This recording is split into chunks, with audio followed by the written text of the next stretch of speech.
Hello friends, welcome back to my channel. जय श्री कृष्ण। महाभारत का युद्ध केवल शस्त्रों का संघर्ष नहीं था, वह वचनों, निष्ठा और भाग्य की अदृश्य लड़ाई थी। युद्ध भूमि के बाहर कही गई कुछ बातें कभी कभी रणभूमि में चलाए गए हजारों बाणों से अधिक निर्णायक सिद्ध होती हैं।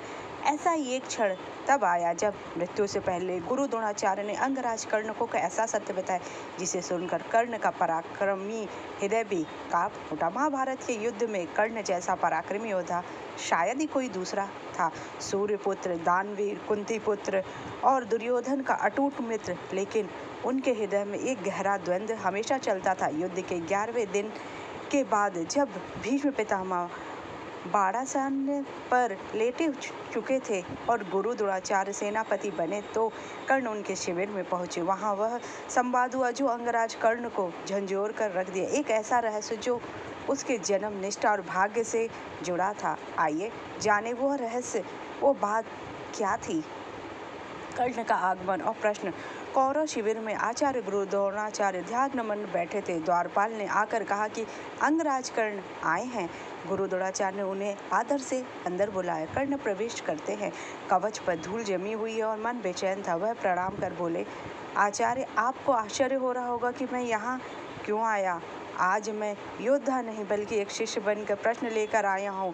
कर्ण ने सीधे धीमे स्वर में कहा, आचार्य, रणभूमि में मैंने देखा कि आप भीष्म पितामह की तरह पांडवों का वध करने से बचते हैं। आप उन पर वार करते हैं लेकिन मारते नहीं हैं। क्या आपकी निष्ठा दुर्योधन के प्रति नहीं?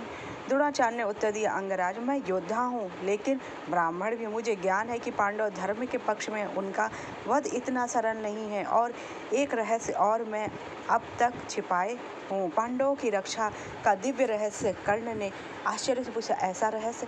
यदि युद्ध से जुड़ा है तो छिपाना दुर्योधन से विश्वासघात होगा। द्रोणाचार्य गहरी सांस ली और बोले, क्या तुम जानना चाहते हो कि पांडव वास्तव में कौन है? उनके बाणों की रक्षा कौन कर रहा है? स्वयं। चलिए जानते हैं। उनके प्राणों की रक्षा स्वयं भगवान श्री कृष्ण कर रहे हैं। कर्ण की आंखें फैल गईं। उन्होंने कहा, क्या आप कहना चाहते श्री कृष्ण उनके रक्षक? द्रोणाचार्य मुस्कुराए, केवल रक्षक ही नहीं, वह इस युद्ध के सूत्रधार। उनके बिना पांडव अधूरे। तुम कितनी भी कोशिश करो, पांडव मृत्यु को छूकर लौट जाएंगे। उनके प्राण परम पुरुषोत्तम के हाथ में है। यही रहस्य जानकर भीष्म वध से इनकार कर दिया। कर्ण का हृदय कंपित हुआ। आचार्य द्रोणाचार्य की बातें सुनते ही कर्ण का हृदय कांप उठा। वह बोले, तो क्या युद्ध का परिणाम पहले से तय है? मेरा पराक्रम व्यर्थ है? दुर्योधन और मेरी निष्ठा का क्या अर्थ? द्रोणाचार्य मौर्य फिर बोले, अंगराज, युद्ध शस्त्रों से नहीं, वचनों से तय होता है। याद करो, कुंती के सामने तुमने क्या वचन दिया था? जन्म का सबसे बड़ा रहस्य उजागर। कर्ण चौंक उठा और बोले, गुरुवर, क्या आप सब जानते हैं? द्रोणाचार्य ने कहा, हाँ कर्ण, तुम्हारी निष्ठा दो दिशाओं में बटी, एक दुर्योधन के प्रति, दूसरी रक्त संबंध पांडवों से।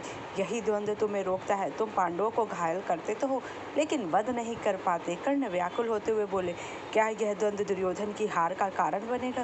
द्रोणाचार्य गंभीर स्वर में बोले, इतिहास तुमसे यही पूछेगा। तुम्हारा पराक्रम अद्वितीय है लेकिन वचन और रक्त तुम्हें बांधे रखेंगे। सबसे बड़ी परीक्षा में यही रहस्य तुम्हें निर्णय पर कर देगा। कर्ण का मौन और भाग्य की स्वीकृति और आंखें रणभूमि में टिक गई। फिर बोले, आचार्य, यदि यह सत्य है तो कल मेरे लिए अंतिम दिन होगा। या तो मैं द्वंद्व समाप्त करके, या यह मुझे कर देगा। आचार्य द्रोण ने गहरी दृष्टि से देखा। सूर्यपुत्र, कल का सूर्य युद्ध और भाग्य दोनों का निर्णय करेगा। तुम दुर्योधन के लिए लड़ रहे हो लेकिन कल जानोगे कि वास्तव में किसके लिए। आचार्य द्रोणाचार्य ध्यान में लीन हो गए और कर्ण चुपचाप बाहर चले गए। युद्ध का 17वां दिन, कर्ण का अंतिम संग्राम। महाभारत युद्ध का 17वां दिन शुरू हुआ। कर्ण और अर्जुन आमने सामने हो गए तो कर्ण ने पूरी शक्ति से अर्जुन पर प्रहार किया। अर्जुन क्षण भर पीछे हटे,